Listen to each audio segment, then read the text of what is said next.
예, 두 번째 시간 들어갑니다. 지금 특히 우슬초에 대해서 알아보고 있는데, 우슬초는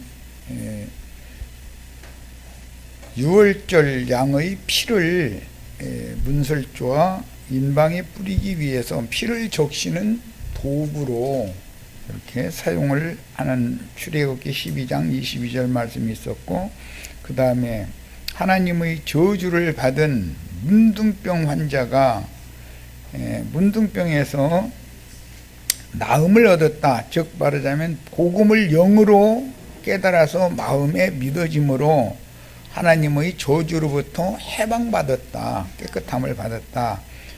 로마서 용어로는 칭의, 의롭다함을 이제 받는 그 내용을 살펴보고 있는 중이에요. 자, 레위기 14장 4절로 갑니다. 제사장은 그 정결함을 받을 자를 위하여, 정결함을 받을 자는 복음이 믿어진 사람이에요. 명령하여 살아있는 정결한 새 2마리, 이것은 살아있는 새 2마리라는 것은 인자 예수와 예수의 속사람을 상징하는 거예요. 그런데 한 마리, 인자 예수는 죽고 예수의 속사람은 살려서 들로 날려보내는 거죠.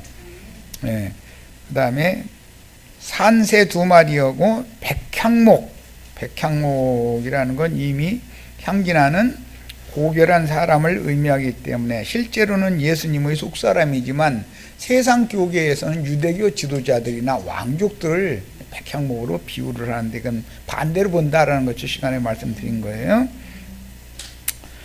홍색실은 예수 그리스도의 피로 구속한 생명줄, 명줄이다 이렇게 표현하죠. 명줄, 생명줄이다. 구속받은 생명줄이니까 끊어지지 않는 생명줄이죠. 홍색실이 아니면 끊어지죠. 자, 그런데 우슬초를 그 다음에 마지막으로 가져오게 하고, 세 가지예요. 산새 2마리, 그 다음에 백향목과 홍색실과 우슬초. 이게 정결함을 받으려면 4가지의 제물이 꼭 필요한 거예요. 가져오게 하고, 제사장은 또 명령하여 그 새 하나는 흐르는 물이라는 것은 주님의 입으로 나오는 생명수의 말씀을 상징한 거예요.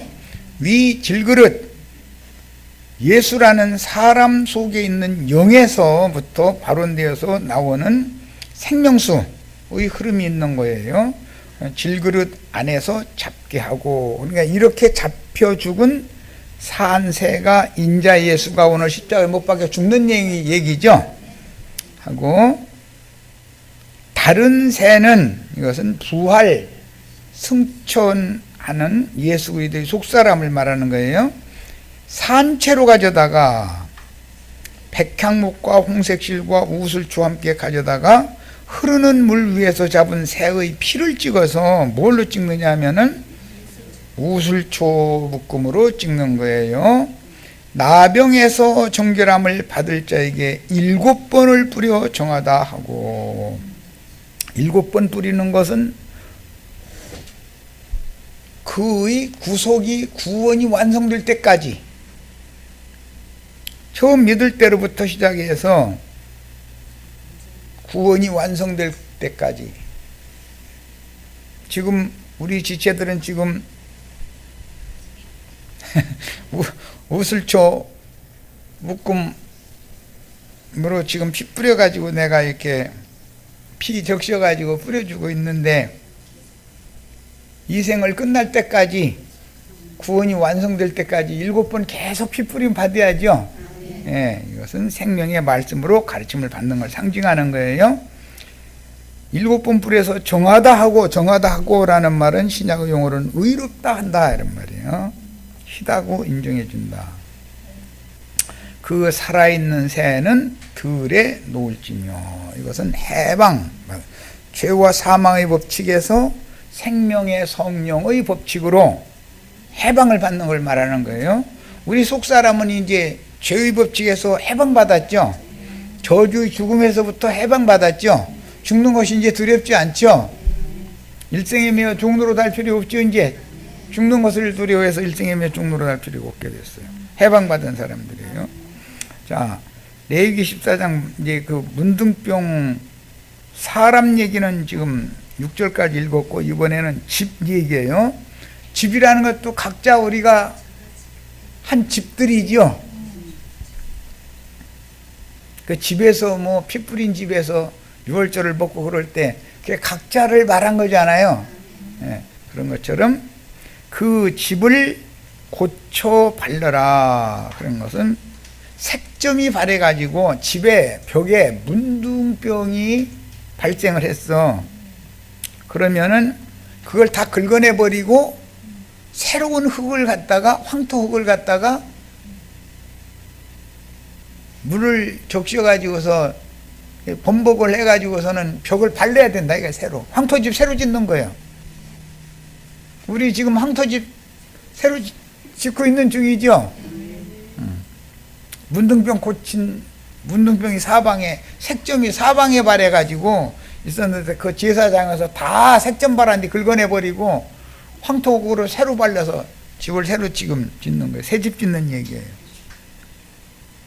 고쳐 바른 후에 제사장이 들어가 살펴보아서 색점이 집에 퍼지지 아니하였으면, 이것은 흔히 저기 여름철에 뭐 환기가 잘 안 되는 집에 보면 그 곰팡이, 그게 자꾸 임시 껍데기 뭐 다른 거 벽줄에 덮어놔도 도로 번지죠. 밖으로 또 나오죠. 그게 될 게 아니죠. 긁어내고서 그 자리다가 이게 독한 그 약품 같은 거, 이게 뭐라고 그러나, 락스 뭐 이런 거 독한 그냥 소독제를 갖다가 묻혀놔두면 번식을 묻어죠. 그건 비유지. 그런데 우리들은 어디서 이놈의 색점이 발할지, 우리 육체라는 혈육이라는 건 어디서 갑자기 이게 색점이 발해 나올지 모르죠. 슬쩍 덮어놓으면은, 즉 위선적인 교회 생활을 하면은 곰팡이가 도로 돋아나죠. 그러니까 이것은 그 자리를 아예 종이 찢어버리고 탁탁 긁어가지고 깨끗하게 하고 독한 약 갖다 딱 칠해 놓고 나서 그 다음에 갖다 도배를 해야지, 종이만 계속 발려서는 소용없는 거예요. 페인트도 소용없어. 페인트도 얼마나 독하지 이놈은. 우리가 다 그렇죠. 육신의 생각의 뿌리라는 것이, 혈기의 뿌리라는 것이 죽지를 않아 이놈에게 잘. 그럼 집을 고치려면 이걸 방법을 알아야 된다 이거예요. 그리고 나서 제사장이 들어가 살펴보아 색점이 집에 퍼지지 아니하였으면 이는 색점이 나은 것이니 제사장은 그 집을 정하다 하고, 그는 그 집을 정결하게 하기 위하여 산 새 2마리, 백향목과 홍색실과 우슬초 똑같은 거예요. 4가지 제물은 그 새 하나는 흐르는 물 위 질그릇 안에서 잡고, 백향목과 우슬초와 홍색실과 살아있는 새를 가져다가 잡은 새의 피와 흐르는 물을 찍어서 그 집에 7번을 뿌려라 그랬어요. 사람에게 하는 거나 집에 하는 거 똑같은 방식이죠. 야, 그는 새의 피와 흐르는 물과 살아있는 새와 백향목과 우슬초와 홍색실로 집을 정결하게 하고, 그는 제사장이 하는 일이에요. 이게 이제 그 사역이다 그래요. 그 살아있는 새는 성박들에 놓아주고 그 집을 위하여 속죄할 것이라. 그리하면 정결하리라. 하나님의 집의 회복을 위해서는 우리는 다 이 장막집이 혈기와 육체의 각색 정욕들이 자꾸 도져나오고 있는데, 예배당에 가면은 껍데기 페인트 칠해주고 흰종이 사다 이렇게 발라주고 그러죠. 시간 지나면 도로 나오죠. 예. 그럼 어떻게 해야 된다고요? 아예 종이를 찢어버리고 다 긁어가지고 깨끗하게 한 다음에 독한 약 갖다 칠하고, 그 다음에 갖다가 황토 다시 이겨가지고 땜빵 해야 돼. 거기 다시. 예. 그렇게 하라는 거예요. 새 집 지려면 이렇게 해야 돼요. 하나님의 집인 교회의 회복도 단체적으로도 마찬가지다. 개인적으로도 이런 것처럼. 자, 이제 10편 51편 7절. 우슬초로 나를 정결하게 하소서. 그런 거 보니까 사람이 하나님 앞에 정결하다 함을 받으려면 우슬초 묶음이 꼭 필요하죠. 왜 그래요? 우슬초 묶음으로 어린 양의 피를 찍어서 그 사람의 마음의 생각과 영의 생각에다가, 즉 유월절 양을 먹을 집의 문 좌우 인방과 설주에다가 피를 발라줘야 된다 이거예요. 그런데 이것은 엊그제 말씀을 나눌 때는 참 남편과 아내가 첫날 밤에 처음 만날 때 피를 흘려주는 남편을 만나야 되는 것이죠. 그래서 당신은 참으로 나의 피남편이로다. 그게 가짜 남편들도 많은 거죠. 참 남편을 만나야 되는데.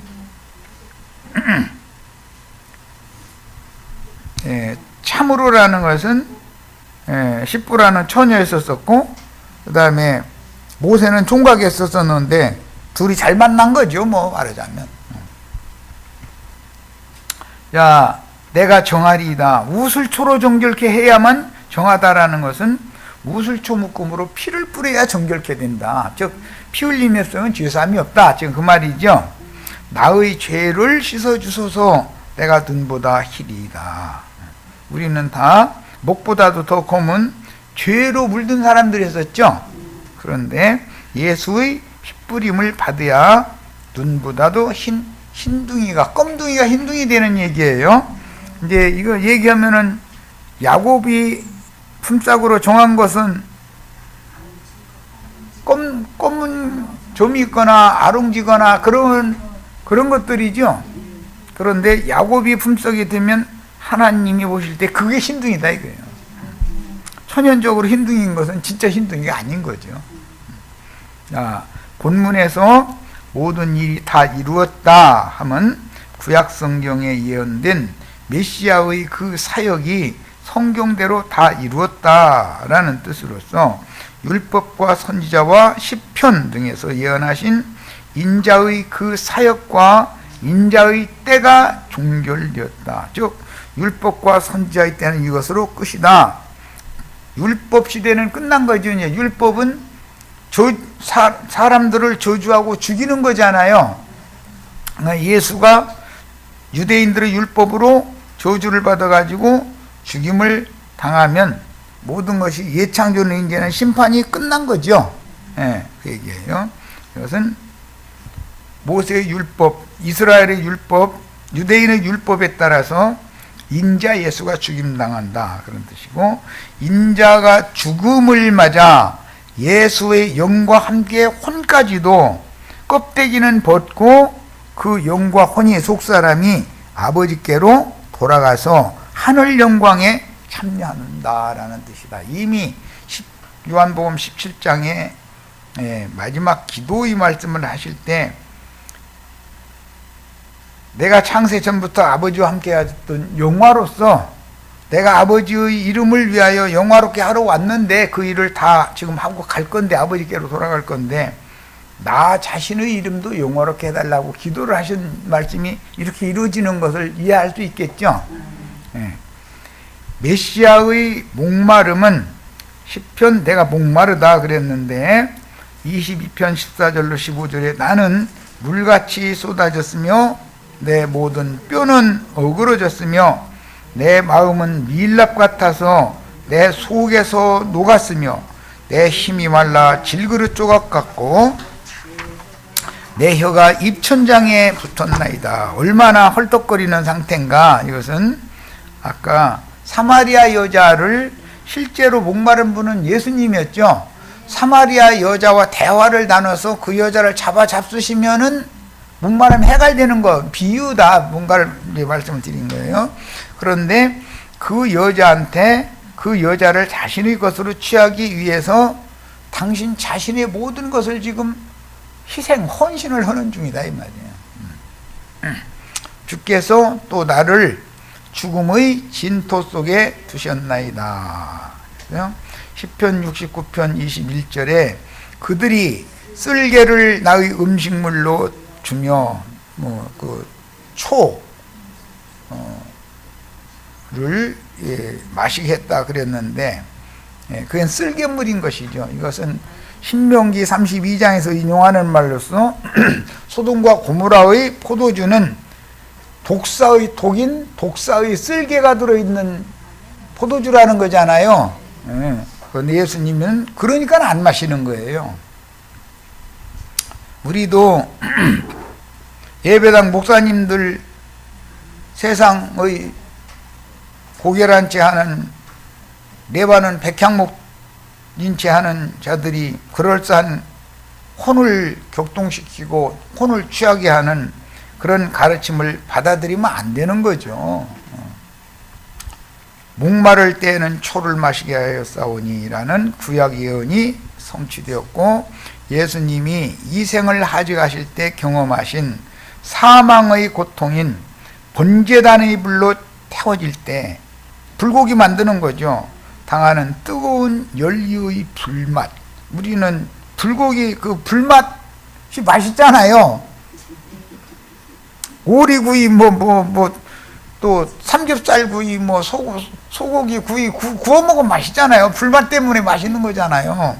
그런데 하나님도 힘쓸거져 가지고 우리 형제 자매님들 번제단에다 올려놓고는 불 촛대 가지고서 구워가지고 지금 드시는 거잖아요. 구워 잡숴. 물에 삶아서 먹으면 안 된다고 그랬어. 구워서 먹으라고 했어, 반드시. 그런데 이제 내일간에도 아내가 남편 구워 먹으려고 자꾸 달라들었었죠. 남편은 또 아내 또 그냥 구워 먹으려고 그냥 달라들었고, 이제 서로가 잘 만났어, 아주. 그러면 다 지나고 나면 그 불맛이, 물도 맛있고 불도 맛있는데 불맛이 물맛 받으면 더 좋지, 솔직히 말하자면. 자, 인자 예수는 십자가 위에서 아담의 후손들인 영적으로 죽은 우리의 저주를 대신 담당하기 위해서 사망의 고통을 친히 담당하여 저주와 형벌을 받으셨습니다. 그러니까 우리 윤혜순 자매님, 이현자 자매님 그 영혼을 장가 들으려고 당신 자신을 불고기로 내준 거잖아요, 지금. 그런 얘기단 말이에요. 그래서 이제 마태복음 13장에 보면 좋은 밭에 보화가 감춰 있는 밭을, 즉 믿는 마음을 가진 성도들을 발견하고 나서는 돌아가서 자기 모든 것을 다 팔아서 그 밭을 샀다 그랬어요. 이게 피밭 사는 이야기죠. 우리 형제 자매님들의 영혼을 이렇게 주님이 사셔서 당신의 아내 삼는 얘기예요. 히브리서 2장 9절로 18절 인용했는데 읽습니다. 오직 우리가 천사들보다 잠시 동안 못하게 하심을 입은 자 곧 죽음의 고난을 받으심으로 말미암아 영광과 존귀로 관을 쓰신 예수를 보니, 이게 보여야 되는 거죠. 이 문제는 이를 행하심은 하나님의 은혜로 말미암아 모든 사람을 위하여 죽음을 맛보려 하심이라. 예수는 죽는 분이 아닌데도 첫 아담의 저주를 대신 담당해야 되니까 죽음을 맛봐야 됐던 것이다, 이런 말이죠.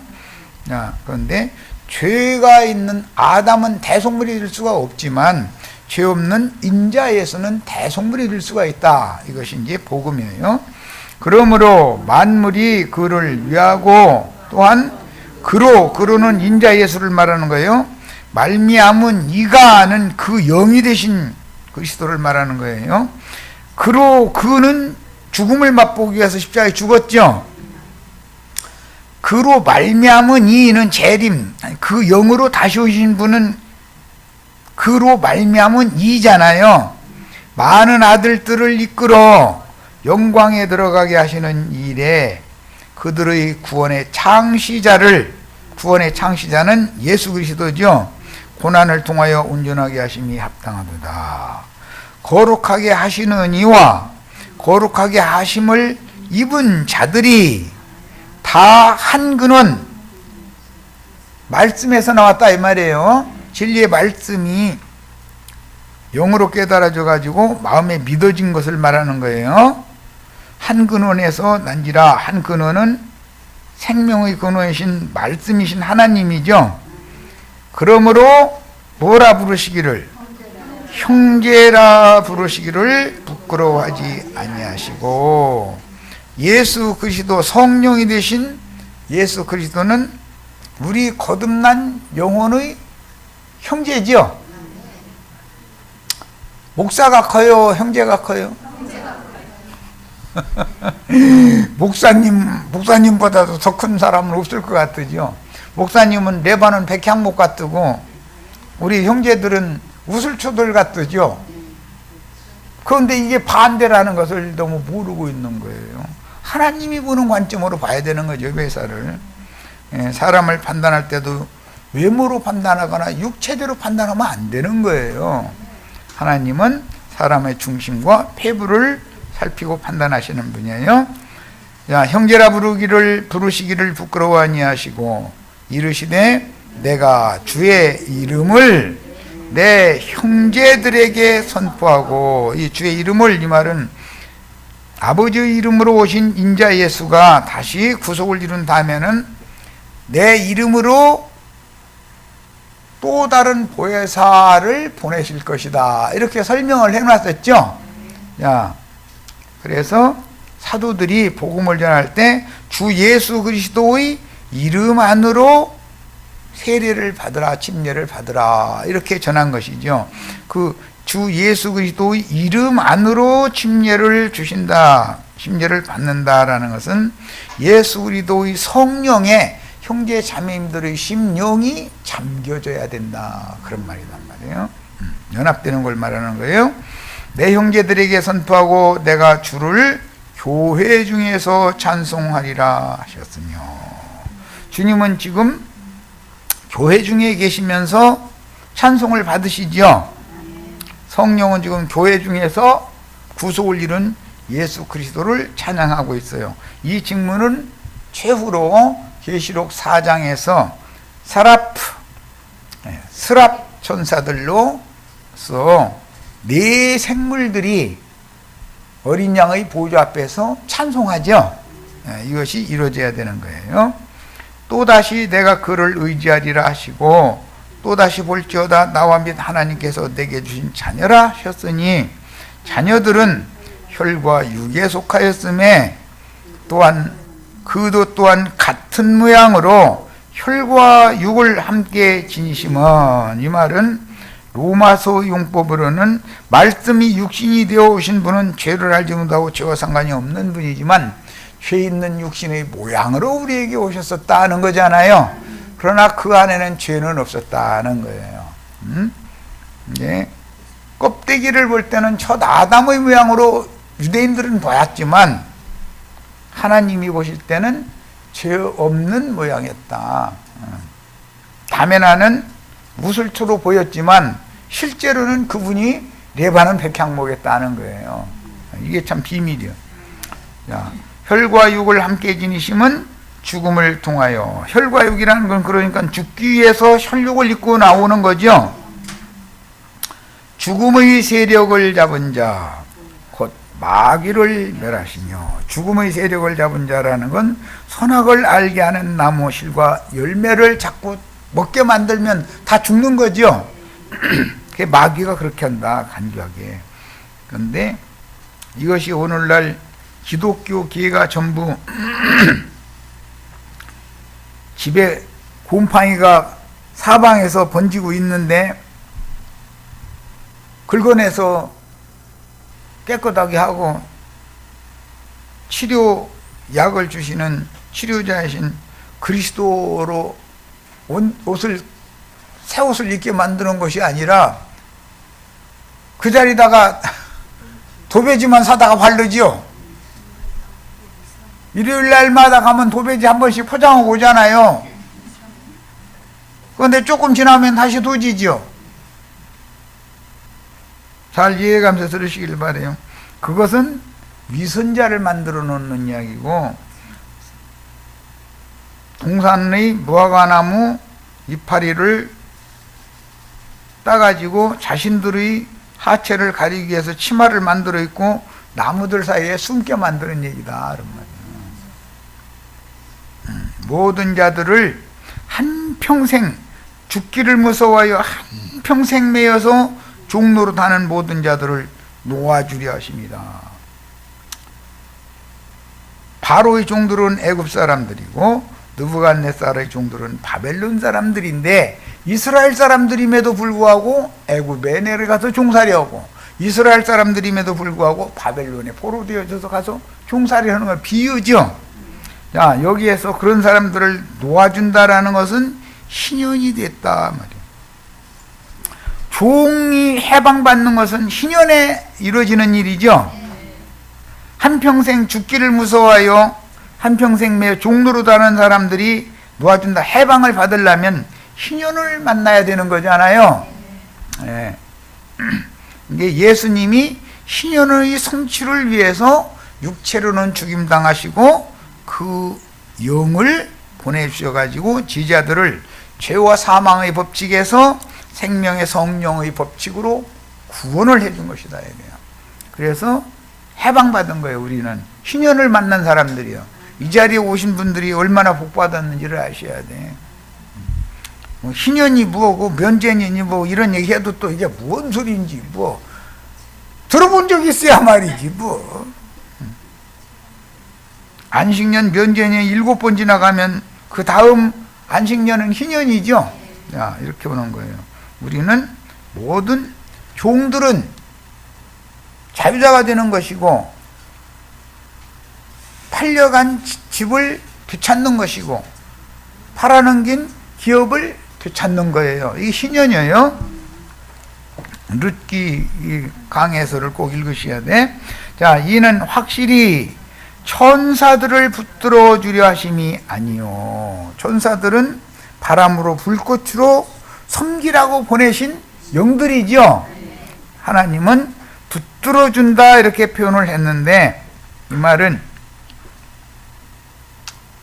손에 손잡고 이제 이런 얘기.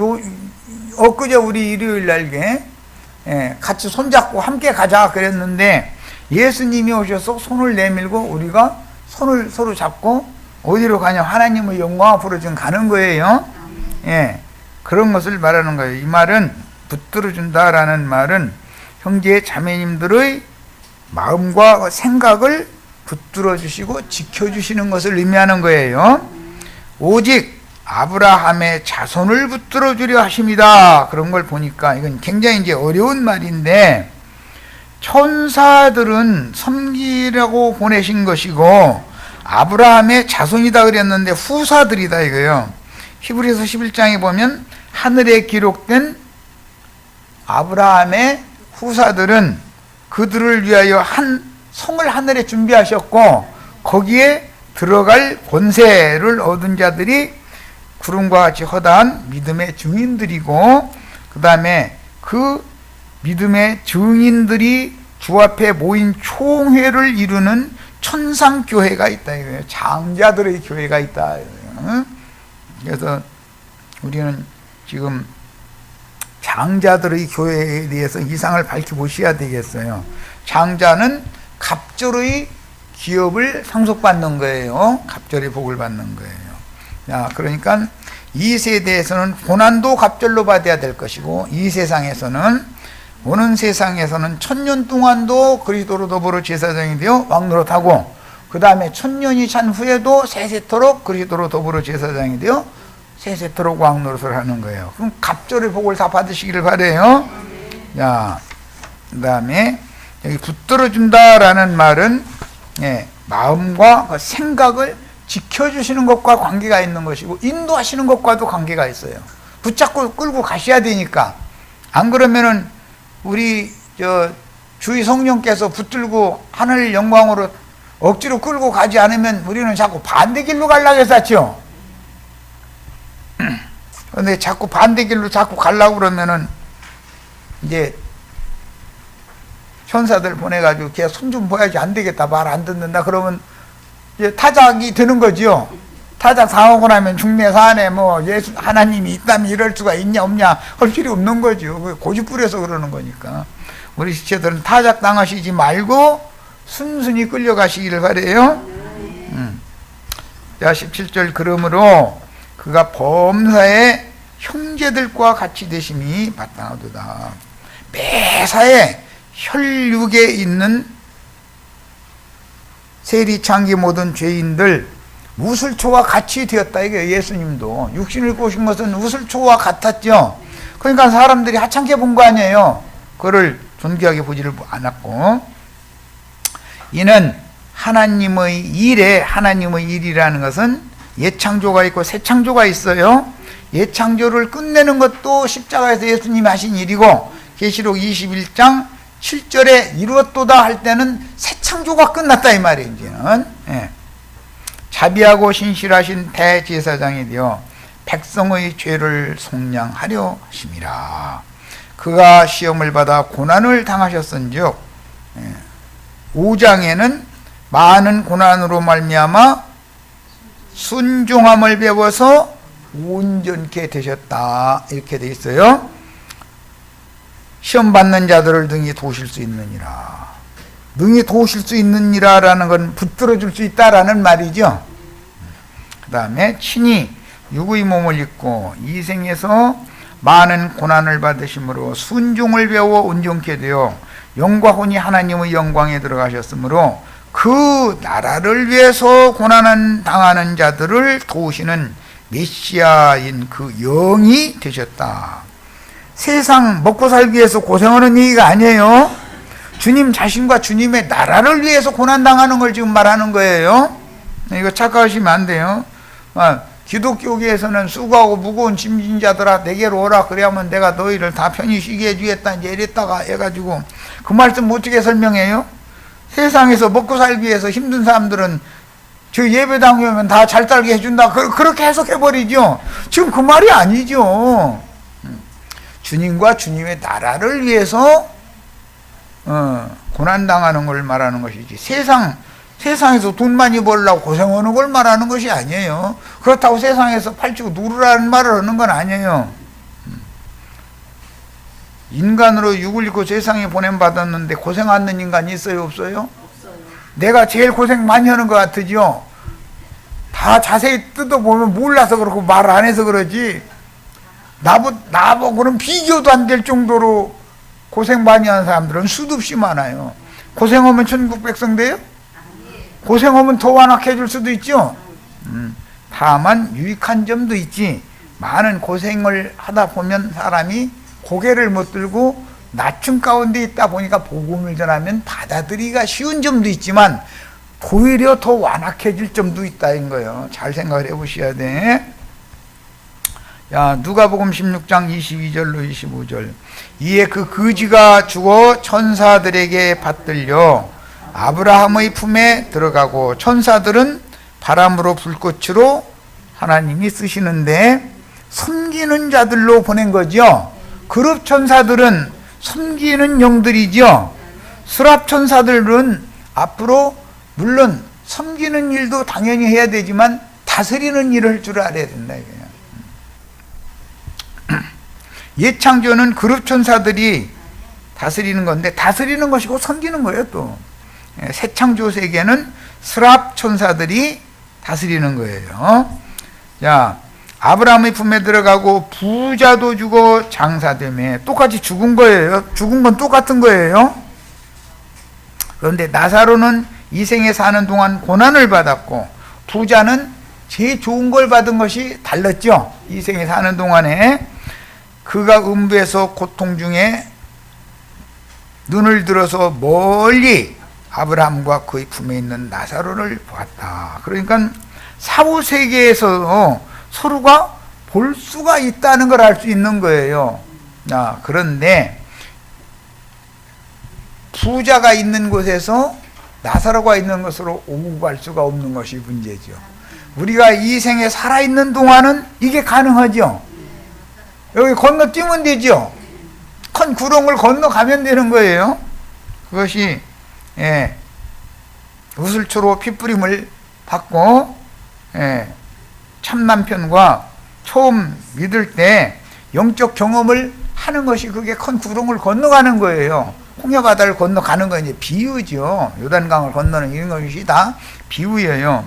그런데 그렇게 이 생에 살아있는 동안은 건너갈 수가 있지만 이 생을 떠나면 사후세계, 죽음의 세계에 가서는 가고 싶어도 갈 수가 없고 여기서 그쪽으로 보내주지도 않고 나사로 보내달라고 그러는데 하나님이 보내줘요? 네 형제들이 있는 그곳에는 모세와 선지자들이 이미 내가 보냈어. 그러니까 살아생전에나 모세와 선지자들을 통해서 하나님의 말씀, 구원의 말씀을 들을 수 있다 이 말이잖아요. 그들에게 듣지 않을 놈은 나사로 내가 보내도 안 들어. 그랬어. 그러니까 이해가 되시죠 이제? 근데 실제로는 육체로는 죽임당하시고 영으로 살리심을 받으신 예수님에 대한 예표가 나사로였기 때문에 나사로라는 이름은 하나님의 위로를 받는 자라는 뜻이에요. 그러니까 많은 연단과 시험 중에서도 하나님의 위로를 통해서 이 생의 모든 연단과 시험을 견뎌내고 이겨낼 수 있었던 나시린의 모습으로 오신 예수님에 대한 상징이 나사로였다라는 걸 알 수가 있는 거예요. 자, 나사로를 보고 불러 이르되 아버지 아브라함이여. 그러니까 히브리인들은 모두 아브라함을 아버지라고 부른다. 왜? 믿음의 조상이기 때문에 그러는 거예요. 아담을 아버지라고 부르지 않아요. 마태복음 시작부터는 아브라함과 다윗의 자손 예수 그리스도의 세계를 말하고 있는데 창세 시작은 아담 세계를 말하고 있죠. 그런데 아담을 아버지라고 부르지 않는다. 히브리인들의 단어 1번 아버지라는 말이에요.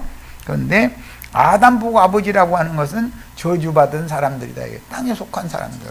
아브라함 보고 아버지라고 부르는 사람은 믿는 사람들이다. 믿음으로 문둥병에 치료받은 사람들이다. 그 아브라함의 후사들을 위하여서는 하늘에 한 성을 준비해 놓으셨죠. 아담의 장자들을 위해서는 영원히 꺼지지 않는 불못을 준비해 놓으셨죠. 나를 긍휼히 여기사 나사로를 보내어 그 손가락 끝에 물을 찍어 내 혀를 서늘하게 하소서. 이 물이라는 건 예수님의 입으로 나오는 진리와 생명의 성령을 상징한 말인데 나사로를 아직도 깔보고 있죠. 이런 상황까지 되고 나서도 아브라함 품에 들어있는 나사로 보내가지고 지 심부름이나 좀 시키게 해달라고 이러고 있는 거예요. 참, 이 사람 참. 그러니까 죽고 나서도 죽은 다음에도 깨달음이 온다 안 온다? 그러니까 이 생에서 안 믿은 놈은 죽고 나서도 안 믿는 거죠. 내가 이 불꽃 가운데서 괴로워하나이다. 그러니까 아브라함이 이르되 너는 살았을 때 좋은 것을 받았고 나사로는 고난을 받았으니 참 공평하신 하나님이죠. 이것을 기억하라. 이제 그는 나사로는 여기서 위로를 받고 이게 위로 나사로라는 이름 자체가 하나님의 위로를 받다. 하나님의 위로 그런 뜻이에요. 너는 괴로움을 받느니라. 위로를 받으러 가야지 괴로움 받으러 갈 필요는 없죠. 이건 뭐 초등학생한테 물어도 다 알아 이건. 그런데 죽어봤어? 이 땅에서 잘 먹고 잘 살아야지 이러고 자꾸 하면은 또 그 말이 또 맞아들. 그 세계에 있으면 그 말이 너무 맞죠. 너는 살았을 때 네 좋은 거 받았고 그 말이 좋아 보이죠. 그런데 그렇게 나사로는 고난을 받았지만 나사로는 이제 여기 외에서는 즉 사후세계에 가서는 위로를 받고 너 살았을 땐 좋은 걸 받았었지만 여기 사후세계에 와서는 괴로움을 받는 것이다. 이게 하나님의 공의의 심판이다 이거예요. 이것이 하나님의 공의로운 통치예요. 바실레이아라고 하는 신학 용어는 하나님의 그 통치권, 주권 그런 뜻인데 이것이 바로 주님, 뭐 공의로운 통치다 이거예요. 그래서 이미 구약 성경에 메시아의 왕국이 실현되면 공의가 물같이 공법이 하수같이 흘러가는 새 세계가 이루어진다 그랬어요. 오늘날은 공의와 공법은 다 뒷전이죠. 다 법대로 한다고 그러는 놈들 치고 보면 전부 판검사들 뭐 변호사들 전부 술수 이 잔머리만 굴리고 앉았죠. 이 세상 나라의 소망을 가질 필요가 없죠. 세상에서 뭐 공의를 집행해 보겠다고 하면은 핍박만 당하지. 그렇다 해서 그거는 개고생하는 것이지 뭐 그렇다 해서 주님과 그 나라를 위해서 고난당하는 것이 아니기 때문에 쓸데없는 짓 하는 거예요. 그래서 나는 이제 또 조금 있으면 또 이제 선거철 들어오는데 세상 나라에 소망 두지 말아라. 자꾸 그래서 하는 거예요. 청와대에 가도 그뿐, 국회의사당에 가도 그뿐.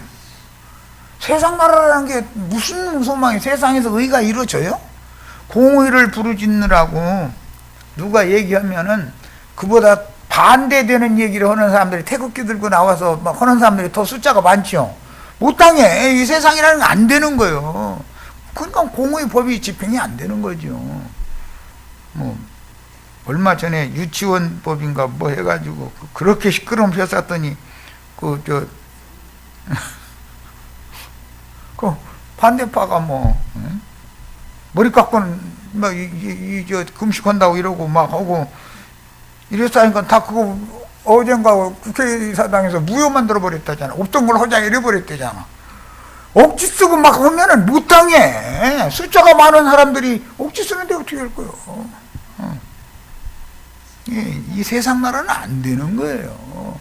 절대로 세상 나라에서는 의가 집행되지 않아요.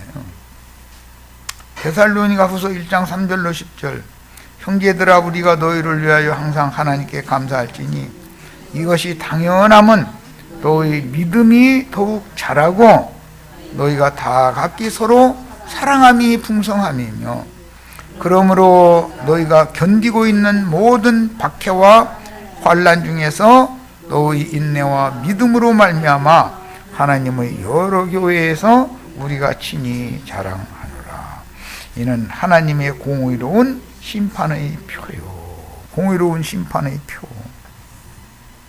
살았을 때 제일 좋은 걸 받았던 부자는 사후세계에 가서는 불꽃 가운데서 고민을 받게 하고 살아서 하나님의 위로만 받아가면서 그것만 붙들고 세상에서는 그런 고난을 받았던 나사로는 사후세계에서는 아브라함의 품에서 위로를 받게 하시는 이것이 하나님의 공의의 표지요.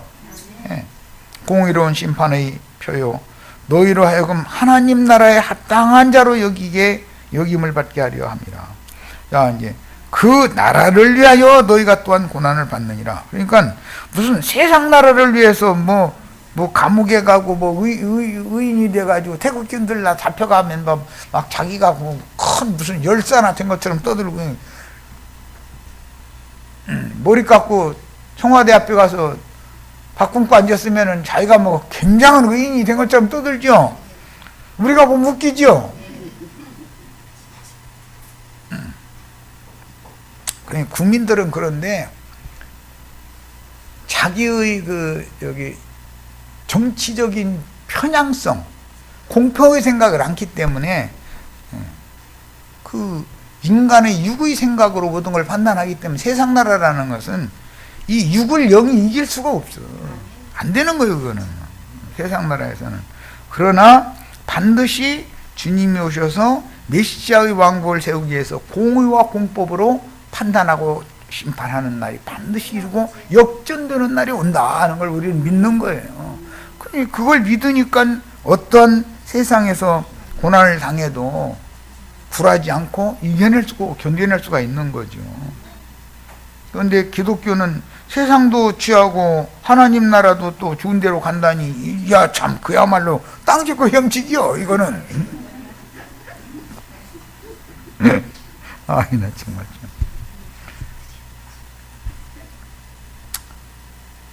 야 너희로 환난을 받게 하는 자들에게는 짐승들이죠. 바다의 짐승이나 땅의 짐승들이에요. 환난으로 갚으시고 하나님의 왕국을 위해 고난당하는 것이지 세상의 인생사를 위해서 고생하는 걸 말하는 게 아니다. 성경이 말하는 바는 나사로는 주님과 주님의 나라를 위해서 고난받았던 것이지 나사로가 부자 돼서 잘 먹고 잘 살라고 고생한 얘기가 아니다 이 말이에요. 이걸 잘 생각을 해야 되기 때문에 이걸 듣기 강조해서 말씀드린 거예요. 조금만 더 합니다. 하나님의 왕국과 복음을 위해서 환난을 받는 것, 그런 너희들에게는 우리와 함께 안식으로 갚으시고 이것이 하나님의 공의다. 주 예수께서 자기의 능력의 천사들과 함께 하늘로부터 불꽃 가운데 나타나실 때에 이미 불꽃 천사가 든 자들이 있죠. 구약을 이기는 자들이에요. 우리는 새 시대가 올 때 불꽃 천사들이 들 거죠. 치천사들이라고 지난번에 내가 미국에서 이거 강조했지만 다 들으셨죠? 하나님을 모르는 자들과 우리 주 예수의 복음에 복종하지 않는 자들에게 형벌을 내리시리니 이런 자들은 주의 얼굴과 그의 힘의 영광을 떠나서 영원한 멸망의 형벌을 받으리로다. 치천사, 이것은 불꽃천사라는 뜻이에요. 한자어죠. 그 다음에 라틴어로는 사라프인데 우리 번역에서는 이사야 6장에서 스랍이라고 번역이 됐죠. 계시록에 가서는 내생물이 됐고 히브리서에서는 온전케 된 의인의 영들이다. 누가복음 20장에서는 그날에는 부활의 아들 하나님의 아들들이 될 그들은 천사와 동등이 된다 이랬고 계시록에서는 천사의 청량, 사람의 청량인데 천사의 청량이라고 했어요. 다 이런 그 성경의 용법들에 대해서 꼭 이해가 있기를 바랍니다. 자, 마지막 시간에 이 치천사에 관한 말씀을 조금 더 말씀을 나누고 시작을 할 겁니다. 자, 마칩니다.